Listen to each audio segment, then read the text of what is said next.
Lieu, right? And Mama Fannie Lou goes, it goes farming, right? It goes agriculture, but it goes a little further past that. You think about her Head Start program. You think about her sewing, like her sewing group. You think about tool bank, pig bank. So they had like sewing. Sewing. I'm sorry. Sewing. You think about. See, he can't come back. No. He keep pressing up on everybody. So like, I was lost. And he stopped like. Hey, look, I was lost. I'm glad you caught me. I'm glad you caught me. No, I'm joking. No, I was lost though. I wanted to make sure I was with you, brother. And look, he was looking at me. He turned around like. Sewing.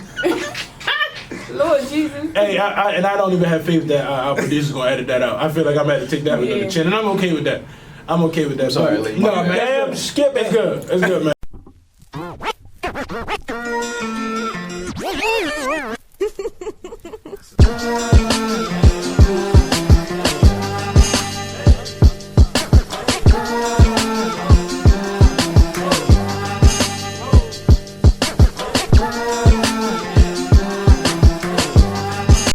Peace, y'all. Welcome back to the Black Eel Podcast, where we talk about land, food, and liberation, man. It's good to be with y'all. Ash, you gonna bring us in? What it is, y'all? It's your girl J Baby, and we're back with the podcast. What episode is this? Oh, I'm gonna tell you about the episode. It's so they be talking about urban agriculture and. No, I said what episode is this? Like numbers. It's episode 5. It's episode 5. I got the answer already. But anyway, we have a guest here today, Mr. Denzel Mitchell, y'all. I'm reading. He is the Deputy Director of Farm Alliance and Farming. This makes it more Deputy Director. Say it with some emphasis on it. Stop playing. Deputy Director. There you go. Y'all can't hear the foot, but she put the foot down. It's Deputy Director, Farmer, Cook, and Educator, Brother All Denzel that. Mitchell with us today, man. To share. So he good with the season. You wanted to say hello to the family, to the audience, Brother Denzel? It's okay. What's up, y'all? It's Denzel. Yeah, man. So look, it's good. It's good to be here. I feel good, man. Today feeling like a great day. Our topic for today, we're talking about urban agriculture and aquaculture for liberation, right? And I know how exciting that sounds, and I know how exciting you are to listen and open your ears up. However, before we do that, we got to dive into one of our games. Brother Denzel, what we like to. I know. We probably should have primed you. We playing the game. We playing the game. It's not that bad. So it's not bad at all. Okay. What we like to do is before we jump into our episode, we try to do our best to try to get some kind of game going to see what our guests are and see what kind of what kind of style they got. Stilo, we like to call it. What kind of stilo they got. All right. Okay. All right. And today, what kind of stilo they got. And today we're gonna play a game called Famous Family Food. Okay. All right. Okay. Famous Family Food. Everybody heard of Family Feud? Yes. This Family Food. Okay. Right. Cool. Okay. All right. It's a simple game though, and how it works is I'll give you a food. Mm-hmm. You tell me the city that it's either originated in or it's known for, to the best of your knowledge. That's cool. Got you. Okay. All right. All right. Now I got a cheat sheet, so at the end of it, I'll tell you how many you got out of. Is that cool? Yeah. All right. Everybody good? I hope Audience, y'all understand? Same game because I'ma lose. Good. All right. First one I got, brother. First food is gonna be gumbo. Well, that's easy. Talk to me. Louisiana. Oh yeah, you're a bad man. You're a bad man. I like it. I feel like this one too easy. All right, we'll get this one out of the way. Crab cake. I had to put crab cake on there, y'all. Oh, Baltimore. Well, yeah, there you go. Yeah. Baltimore in specific. He didn't say Maryland. He said Baltimore. Baltimore. Y'all get y'all facts straight. Baltimore. All right. Now, this one is kind of general, but I feel like there's a couple things you can land on with it. Soul food. The South. South. I like that. Black I like people. that. Like the whole exactly. South. The whole South. Exactly. The whole Absolutely. thing. The whole thing. Absolutely. Okay. What about the famous cheesesteaks? Y'all need Talk to to me. make this hard. What do you say? How come y'all didn't make this difficult? I think it's gonna get a little difficult. I cook for a living. Oh, is it gonna get difficult? I think so. Okay, all right, okay. I could be wrong. Philly. Oh, okay, all right. Philly. I feel like you were going to absolutely. say something else, and I was going to be like, oh, where y'all go say nothing. You can call Sandman out and get me off. All right. Listen, okay. All right. So right now he's shooting 100%. Let's we're gonna go clam chowder. New England. Okay. Do you know the answer to the? Yeah, I got the answer. I was gonna say the answer after I finish. If you don't mind. You gonna put me my on blast bad. like that? My bad. Go ahead. All right. I didn't know if I had to. All right. What about pizza? What about pizza? It depends on what style of pizza you're talking about. Whoo. You got Detroit pizza. You got Chicago pizza. You got But New pizza York is pizza. pizza. I think pizza is just like one pizza. It's not, I though. don't That's think not the true. Chicago That's not true. and the New Yorker You would can't agree you with can't that. do that, and they are serious about that pizza too. So They you serious? cannot I would do say that. like Italian or something like. Seriously. You ever been hitting them out over like a slice of pizza? I'm talking like with like 3-4 pepperonis. Who gets slapped with pizzas though? Nobody gets slapped with them, but they get slapped about them. That's what I'm trying to tell you. Oh. So you gotta be careful when you Open set hand distinction. slap. Oh. Open Like hand. New York pizza is all the way different than Detroit pizza. That's true. We call it the 5 finger discount. I know it's different, but I'm just saying like pizza overall is just like I just get Italian. Like I don't care how it tastes or who cooks it. It's still under that like it's Italian pizza. Italians. That's like, all right. That's like generalizing chicken too, though, right? That's like saying like, you know what I mean, chicken in our hood and chicken inside of the In restaurant somebody with no else's seasoning on. You know what I mean? It's the same. It's not the same thing. Like You gotta say that. It's not the same Chicken thing. seasoned with water. It's the same. It's not the you know what I same. mean? Like it's the same thing. Some people just rinse their chicken off and serve it. You know what I mean? Others like to fry it and everything. And then you got some chicken that's really, we call it blanco. You know what I mean? What the hell is that? Why am I laughing? We call it chicken blanco some places we see it. That's the chicken that like, don't make me laugh. That's the chicken that the season don't stick to. But it's all good. Wait, but what? That's the blanco is the chicken that the season that don't stick to. I don't know what y'all talking about. It's non-stick chicken. If you Non-stick want chicken. non-stick chicken. Yeah. You know, you pull it up and all the bread and fall off, and then there's nothing. There's no. Yeah, Oh my like God. that's chicken. it. It's just skin. It's just there. You know what I mean? Chicken leg, if you want to call it that. All right, last one, man. I guess I'm starting to feel like Let me do we one. chose the wrong game for the. Oh, absolutely. Chickpeas. Ooh. Meow. Ooh. Chickpeas, like garbanzo beans, Yes. like from the Fertile Crescent. I don't know. I just asked. I knew she was I gonna figured do you that. would know the answer. That's spot on though. Yeah, no, I actually knew that from like Ding, a little ding, while ding, ago. ding, Yeah, ding, that's right. big time. Like I knew that. Middle East. Oh, you knew that. Okay. You the man, man. Middle East. Hold on, so Yeah. either our game is not as strong, or you just stronger than our game Right. like I crazy, mean, man. maybe. I mean, you know, I got could one probably more. flip it on you. I got one more. T-bone steak. Where'd that come from? Texas. Oh man, you're bad. All right, I thought I that had was to gonna think be about that one. because I I was felt like, like where that T-bone steak kind of, but no. Yeah. Texas is home with a big T-bone. That rhyme too. Texas, y'all can take that. Texas home with a big T-bone, y'all. Oh my lord. Yeah, I'm from cattle country. I'm from Oklahoma. Oh, so, big time, yeah, man. big time steak and potatoes. Yeah, man. Oh, I'm learning something new. I didn't Yeah. know that, man. I'm learning Yeah. something new. Do they That's got major. like a special food there? Like they're Steak. known for besides steak? Steak. Oh, there's In just Oklahoma? Mhm. Yeah, steak. Oh, okay. That's people eat steak That makes sense. and potatoes. Big ass steaks. That makes sense. Big ass. Big steak, yeah. Yeah. Yeah. Big I got T-bone. one for y'all. Y'all know what Cincinnati chili is? Cincinnati chili. Cincinnati chili. No. I don't think I've heard of Cincinnati chili. So chili on top of spaghetti Mm. with cheese. That's spaghetti in my hood. Don't. Oh, it is? That's spaghetti. Chili? Not no chili. I mean, saying chili. is ground Chi- beef. Ground beef and the spaghetti. All right, here go one. Here go one. Does, All right, does listen. chili have beans in it? Yes. Yes, my chili has beans. in it. Your chili has beans in it. Chili has beans. Chili has beans? Yes. Because, you know, in Cincinnati, chili don't have beans. So what does it have? Really? It's just meat. It's just meat. So meat If it and has sauce. one bean in it, it's a pot of beans. So a big Get out of here. one bean. Yeah, and they don't put The one drop beans in their rule. chili. That's the one drop rule. One bean. Yeah, one drop rule. Golly. Now your beans. Now make some so I can see. I got you. All right. Come holler at me at the farmer's market. Okay. Yeah. Ashley actually identifies as a cook too. She's not good at food, but she definitely identifies as a cook when she. What I when she cook? I cook everything. Well, that water you boiled that time was the truth. What water? The water you boiled, remember the boiled water you made that one time that Don't had the play with lemon. them. It had the lemon in it. Don't. All right, Come forget it. on, All right. move forward. All right, look, 'Cause all I right. don't know what you're She talking gonna about. act funny about the boiled water now, but it's all good. All right. So look, y'all, we're gonna jump in and we're gonna start talking about. Don't laugh. We're gonna talk about this Denzel. urban agriculture. And for folks who don't know, urban agriculture is the type of agriculture that takes place inside of inner city context. So anytime you hear the term urban, think of your inner city or your small farms and gardens inside of your inner cities. Generally, they produce different things along the lines of plants, flowers, fiber, and animal raising. So you'll get your eggs, you'll be able to get your honey from your bees, Your milk. your meat from your goats that are cutting your lawn, and of course your milk as well. So that was another one. But let's talk a little bit, y'all. Let's talk a little bit. So the first thing I want to rap about thinking about urban agriculture, right, as an approach to all the food issues that we've seen inside of our communities, growing up to current, if I would be real, growing up to current, thinking about how they've came into play, and I'll be the first to admit that, like, I wasn't as close to agriculture growing up. Just really born inner city kid.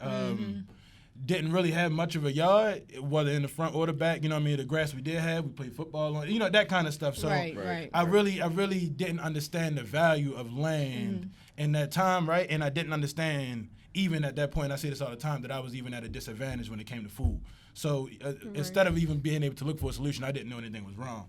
So agriculture for me was a bit of a far stretch, right? But now that I look back on it and I'm inside the work, man, it saves lives. It saves lives. And now even a small example, and y'all feel free to jump in and chime in, or a small example I'll bring up is Corona. It's COVID. You know what I mean? I watched COVID be a major factor in folks being able to get food, you know what I mean, and be able to feed their families, man. And a lot of these urban farmers, specifically black urban farmers in Baltimore that we're connected to, man, stepped up in ways that, like, were major, whether it was donations of food, whether it was making meals and dishing out the meals, whether it was delivering food, you know what I mean, or just making a space or connecting folks, man. I don't know how many calls I've been on where folks have been like, well, I know this person is giving away food. Give me your contact info. I'll take it to the people in my community and get them out there. So I think that's major. But that's, I would say, man, it's the tip of the iceberg. I would say it's the tip of the iceberg when you're talking about urban agriculture, because there's so much more that comes with it besides just feeding people, right? And I think we all can attest to it. Dex, you gonna let the guests talk? I mean, yeah, of course. I was gonna actually ask the Go question. ahead, you can ask them. Go ahead. Why you always put me on blast? Just like go that? ahead, ask them. What do you think about urban agriculture? You ask. I already just asked them. Yeah, no, you ask them better. Farmer, cook, educator. Get your stuff together. Ask them better than that. So, what do you think about urban agriculture? How do you feel about it? How do I feel about it? I mean, I've dedicated the last 12, 13, 15 years to becoming a farmer in this setting here in Baltimore City. Urban agriculture, as y'all have probably talked about before, is not a new concept.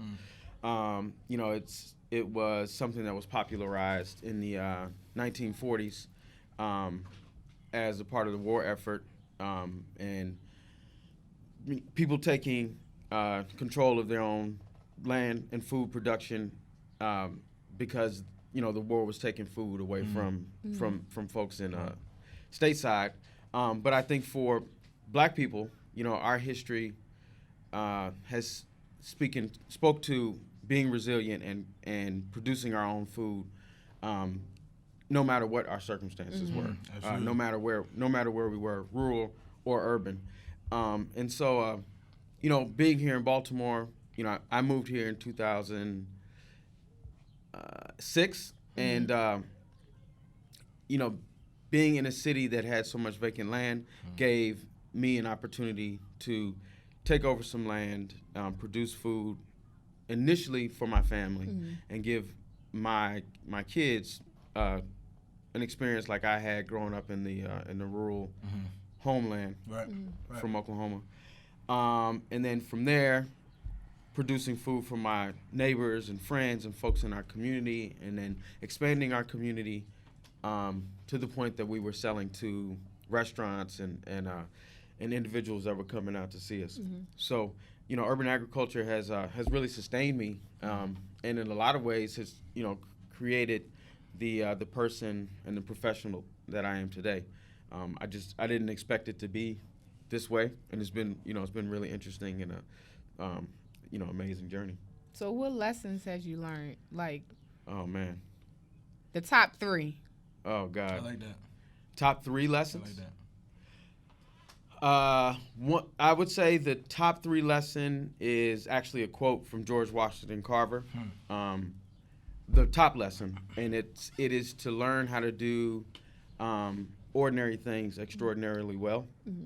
For me, urban agriculture is just the practice of producing food wherever you are. And there's a bunch of different ways, as you mentioned, to produce food. There's a bunch of different ways to do that. But if you just focus on that one thing and do it really, really well, then when the lights go out, when the revolution comes, when we have to take care of ourselves, then we are all in a position to take care of each other. Right. So that's probably the first thing. The second thing is get on your hustle.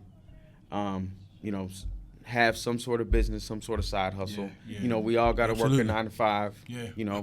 We all got to, teach our kids and the children around us, how to show up on time, do your best, all of those lessons. But at the same time, you need a side hustle. Right. And for me, that's how urban agriculture really, really became a part of my life. It was just a side hustle. The third lesson is to teach the people. So, once you got a hustle down and you know how to do something very well, then you should pass the knowledge on. Yeah, man. That's powerful, man. Dope.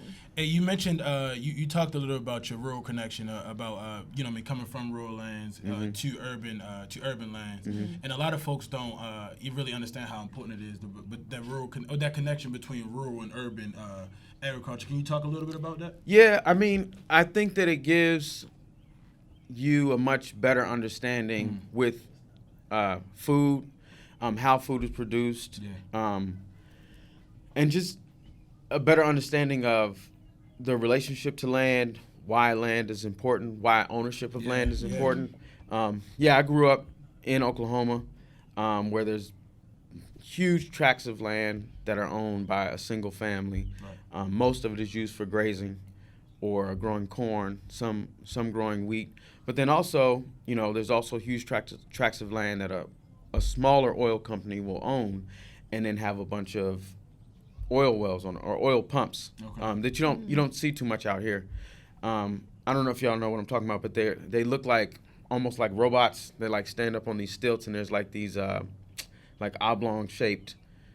They almost look like heads, but they kind of turn concurrently. Have you ever seen those? I don't think I have. Yeah, so those are oil pumps. Wow. And they're pretty ubiquitous throughout Oklahoma, Kansas, Nebraska. As you're driving along the highway, and people don't generally grow food around those. Right.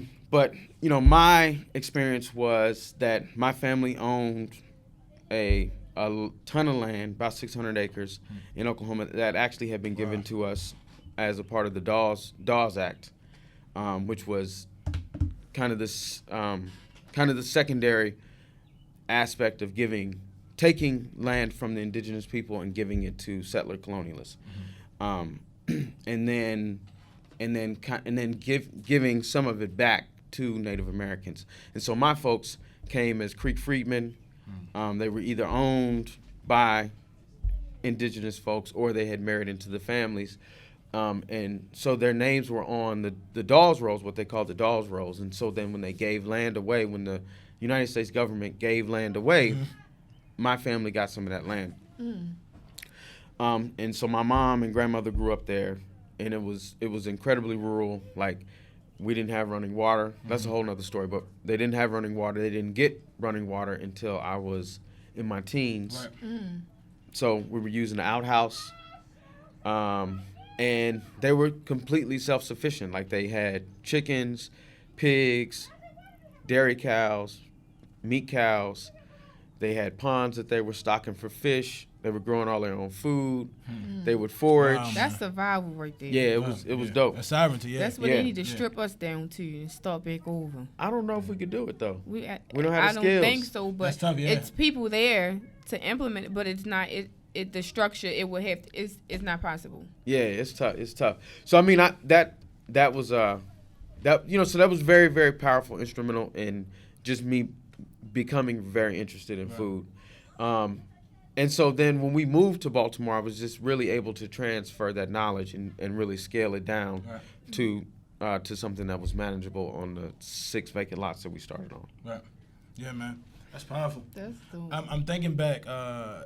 Thinking back. So you talked about just how different it is in rural lands, right? Even having an outhouse and not having running water. And so my first time experiencing what I would say was rural lands was in Chicago, and this was at Black Oaks Farm on the outskirts of Chicago. And it was about 40 acres, man. You said you had 600. That's yeah. you know what I mean? Even we have a garden that's had a quarter. we lost it. Yeah, and I'm sorry, man. But that many acres of land, man, and this, I guess that was the first time I actually got to get on my hands and feet and work in a real, you know what I mean, farm, like a real farm. This is no longer Cherry Hill Garden where I can get from one end to the other like that, right? This is like, so when you said like, Ashley talked about stripping us down and going back, man, you said we don't have the skills. I had to learn, man, that like even as a young brother, you know what I mean, who thinks I'm in enough shape to be able to walk out there and do whatever, man, I could have lost the back and I probably was out there for maybe 30, 35 minutes, man. So just really getting that practice and thinking about what it really took to survive, right? You talk about survival, thinking about what it really took to feed your family and sustain yourselves and make a profit. Right. Man, that's real work, and I don't think folks it's gonna be tough to go from, well, it's tough for me to go from inner city to being that guy though. So that's one of those things that jumped in my mind right away, man. We want to talk about we talked about urban agriculture. We want to talk about urban aquaculture. Right? Okay. Ring a bell for you? Ever heard of it before? Yeah, of course. Yeah. Yeah. So, man, aquaculture is really just same as agriculture, but taking control of our water systems to build self-sustainability or sovereignty for ourselves, and trying to figure out what they look like. So, Black Youth Institute is actually embarking on a journey of aquaculture, urban aquaculture, and figuring out how we use the bodies of water that we have directly connected to us in Cherry Hill, and be able to use those to teach, to eat, to learn, and just any resource we can. But really, the interesting piece is that we're in an area and we have all these resources around us that we just don't see as a resource, right? And it's like you got a big body of water where folks, our ancestors have fished from, have bathed in, have, you know what I mean, found healing measures in. And it's kind of something that we would just skip rocks on, you know what I mean? Right. So I think it's one having trying to find the identity of what's a resource, right? Or even acknowledging that land, that the air we have, that the water we have, all these things are actual resources that should be free. You know what I mean? But somebody's paying for them, of course. Yeah. Right. Man, that's a really complicated concept for me because I believe, well, so there's two ways to look at it. One, the reason why we can't live off the bounty of the waterways here in the Chesapeake is because of industrialization, capitalism, absolutely, pollution, absolutely. You know, so now we don't have access to the bounty that Mother Earth gives us, provides us from the sea. You know, but I think that the skill of learning how to fish is super important. Absolutely, yeah.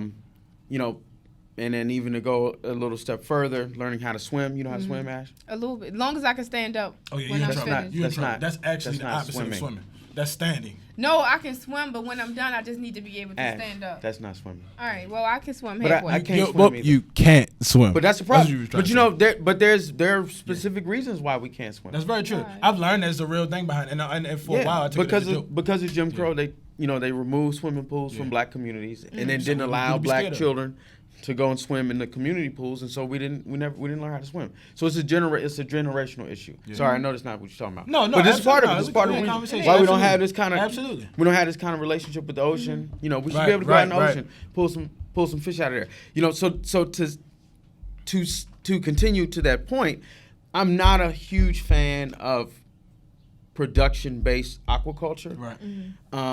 I think that it's incredibly expensive to maintain. You know, you have to use massive amounts of heat and electricity to maintain these like closed loop systems, whether it's a hydroponic or aquaponic type of system or aquaculture system.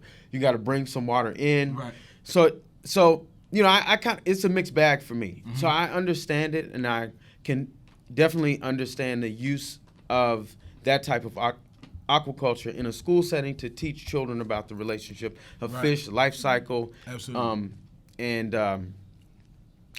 creating an enterprise. But you know, it's incredibly expensive, and I think that what we really need to focus on is cleaning up our waterways and then getting back to using the bounty in the water responsibly. Yeah, man, that's powerful. I agree. I'm gonna stay off topic a little bit and talk about this documentary that I actually just watched, maybe Monday, and it was called Seaspiracy. Oh man, hold on, no. I want to talk about this real quick. Okay. Conspiracy was right there. I know, right? Why? You know why? So you're a bad man. Look, I thought of that. He's saying it, but I also thought of it when I was at home too. Right there. Why go out the way and go with speech? You could have just put SEA, but you know what I mean. I'm glad somebody else was doing this. My fiance thought I was tripping. Yeah. Yeah, because I don't know. However, though, you didn't see it? I didn't. Sorry. Wait, you did see it or you have not? You should watch it. You should watch it. It's very informative, and it gives you that option to think. It gives you the option to make some decisions about the things you connected to. A lot of what usually we don't like get. Fish? I do. Crab? Yes. You have a hard time after I'm about to say, so I'm a fish connoisseur. I like to think of. You name rockfish, you know what I mean, halibut, any kind of fish you want to really put in the game. I probably had it or got my hands on it. Maybe even scaled it or caught it 1 or 2 times. But can he cook it? Do you fish? Oh, I fish like crazy. You fish? Well, I don't fish like crazy, but I can fish. He just lied. I don't get to go as often is what I mean. Right, I dig it. Oh, yeah, I grew up learning how to fish. I don't need no help. See, I'm like, out there. I feel like I kids fish should too. learn that. Oh my God. I'm lying. I'm lying. Yeah, I didn't feel good about that. I didn't feel good about it. Just felt the energy was Yeah, off. right. I was like, I wasn't feeling that He either. was like You this. telling the truth? He was like I this. was like, yeah. I mean, you seem like you. Yeah. You know, Yeah. I mean, I thought we could like do a part 2 Listen. out on the water with the fishing pole. No, we can do But that. But listen, it didn't come across in your y'all- eyes. With the listen, fishing y'all, pole. This how he looked at me. You're not a good liar, are you? I don't lie. I could tell. Till I today. can't. You just started just now. That was what you told me. But she was terrible at it. Yeah, that was horrible. We're going to stick to the podcast. We ain't going to let you do no let you do no line. But we should go fishing. That should be the next We should episode. definitely go fishing. So it's looking like we're going to have to do a second episode on a boat somewhere so we can all get our fish on. Right. I would That agree. would be dope. But I was we were talking about Seaspiracy, man. I was saying I think it's a documentary also on Netflix. Actually, I know you haven't seen it yet. It's a documentary on Netflix. It's called Seaspiracy. They completely butchered the name. I hate to tell y'all, you know, I hate to be the first two to tell y'all that y'all could have went a lot easier on yourselves on that. But it is what it is. You know what I mean? We here now. But the documentary was amazing. And I'm a connoisseur of fish. I love all kinds of fish. I love all kinds of seafood. I don't eat any meats, land animals, I should say. But I do love seafood. And, man, it rocked my world. Because, to be honest with you, you kind of operate in this space where you think you're safe, right? You think, all right, I ain't messing with the meat because I know what's going on land. Right. We ain't even got to go through that. I know what's jumping off there in a lot of the slaughterhouses or whatnot. But also, on the flip side of that, I'm thinking the ocean was like, man, I'm thinking it was fair game. You know what I mean? Because I've been fishing, right? And I've been in the water. I've fished myself. Like, I've done these things. I've done these practices in the right way. So, you know what I mean? The way I've always gotten food from the sea has been like, it seemed like a great, healthy, you know what I mean, straightforward process. Right. But, Denzel, you bring up a good point, man, talking about, and that's what the documentary looked up, actually. It talked about capitalism, how it's having an effect on the sea. Majorly, they have these things called fish farms, where fish are, same thing you see slaughterhouses, you see like pigs and cows all like flock together. It's the same thing with fish farms. You got salmon. I think I even seen a salmon with like his face being eat off. Like swimming in a pool full of salmon, right? And this is salmon that they sell to the markets, and because people want the demand is really high, and they want so much out to sea, but we're not taking care of it. You know what I mean? So essentially, we're going to get to a space where it's going to not have anything to give us back. You know what I mean? In the agriculture, the capitalism and folks with all these different the boating and just transportation across the sea, all the different stuff, man, that's making the sea really toxic, putting a lot of bad stuff in the sea, and trash. My God, I didn't realize how much trash was made. Like people treat oceans as if they are landfills. I've never known that. I've actually only known of landfills. You know what I mean? So for me, it's the same thing that happened when I was eating meat, right? It's the wall you hit, it's the decision you got to make, and it's the what do you want for yourself and what's better, right? Or what's the different way of going about it. So, man, I had to say that piece. Yeah, I mean, we just have to know that our food system from top to bottom, no matter how you look at it, is driven by capitalism. Absolutely. And it's screwed up. Yeah. Not in our best interest. And so, this was part of the reason why, we started to do what we were doing. The most important relationship is your relationship with your food producer. And, because we are eating in a global food system that is driven by capitalism, that's driven by sales, there's no beautiful consumption. There's no fair consumption. There's no conscientious consumption. You know, if the animals are not subjected to degradation and enslavement, then the people who are doing the processing, doing the harvesting, are. You know, so it's really really difficult. And so, you know, really the bit of advice that I would give first is that you should be eating locally. That's really that's really how you should manage your diet. If you feel like you need to manage your diet in a certain way, you make a relationship with a meat producer if you choose to eat meat. Make a relationship with a fishery or make your relationship with a fishmonger. Absolutely. And then trust that person and trust that person is giving you the best possible product available. That's the first thing. But the second thing is that we have to realize and accept that the food is just going to cost more. Yeah, man. And that's, you know, for us, for black people, for working class people, that's the difficulty. Even with this new knowledge, it's super, super difficult to change our eating habits because it comes with a price tag. Absolutely. You know, so how do you connect that with what you do to like the urban culture, like to people who's not familiar with it? Yeah, I mean, or so those habits, rather. So I think the most, so I'd say the first most digestible way. I kind of lost my thought. That was a dope question. But what I was going to say was, number one is eat less meat. That's the first thing. Yeah. Just off buck. Yeah. Just eat less meat. So instead of my bad, I'm going strong. I stopped eating March first. But go ahead. You just told us you had chicken. That was just today. The first time. Oh. The first. And that was the first time. I can't eat it. But go ahead. Okay, right. So eating less meat, number one, and then just eating a much wider variety of foods. Most people only eat about 20 to 25 foods. It's the same thing. This is like these massive food ruts. Right. And so then if the things that they're used to eating aren't available, they just eat the other thing that they're used to eating. Right, they resort back. Yeah, they resort back to something else. They don't, you know, but we have to learn how to eat seasonally and then realize that, like, okay, well, strawberries are in season in June. I'm not supposed to be eating strawberries in December. Right. You know what I mean? Right. No, but they still look good, though. Yeah, but they don't taste good. That's the thing. I don't eat them, but they still look the same as when they are in season. So how would one know the difference between when they are in season and when they are not in season? Because I don't know. I don't eat them, but they still look like the box. They red, like sweet. You got to cut them. If you cut them open, it's not red on the inside. Not even. So what is it supposed to look like? That's a good It's supposed point. to look red all the way goodness. through. It's supposed to be ripe. So, but even Ripe, juicy. You got the red, then you got the red, the pink, then you got the white. Yeah, so the red, the pink, the white, that's not ripe. So what happened is that got harvested in Florida, California. And shipped it. Exactly. And contempt. Exactly. And it might have got gassed. Tomatoes, for example, get harvested green. They get gassed. I can't think of the gas that they hit them with right now. Somebody else does. You supposed to know. Where the producer at? Somebody Don't come for our producer. I don't know what gas it is, but it causes them to ripen in the box. But then they don't taste as good. You can't tell me that a tomato in July tastes the same as a tomato on your burger in December. What you want me to ask Siri? No, Siri not gonna know. All right. Don't come for our producer. Dang, I never knew about the strawberries. Me neither. You know, and I'm interested because, like, when I cut them open, so I bought strawberries from our market, and they were good. You know what I mean? I was excited about them. But when I buy them from a Whole Foods or a Sprout or whatever you want to call it, I slice them. You know, white on the inside. They white on the inside. It never dawned on me. You know, I stay away from any seedless anything. But like the strawberries threw me for a loop. That's interesting, man. Yeah, it's not right. It's interesting. It be in front of our face too. You know what I mean? Oh goodness. Yeah. What fruit do you know that's ripe and it ripens to white? No, I don't. You know, the fish pepper is an anomaly. All right, fam. We gonna. You see that? You see that right there? We gonna zoom in on that. So listen, we gonna zoom in.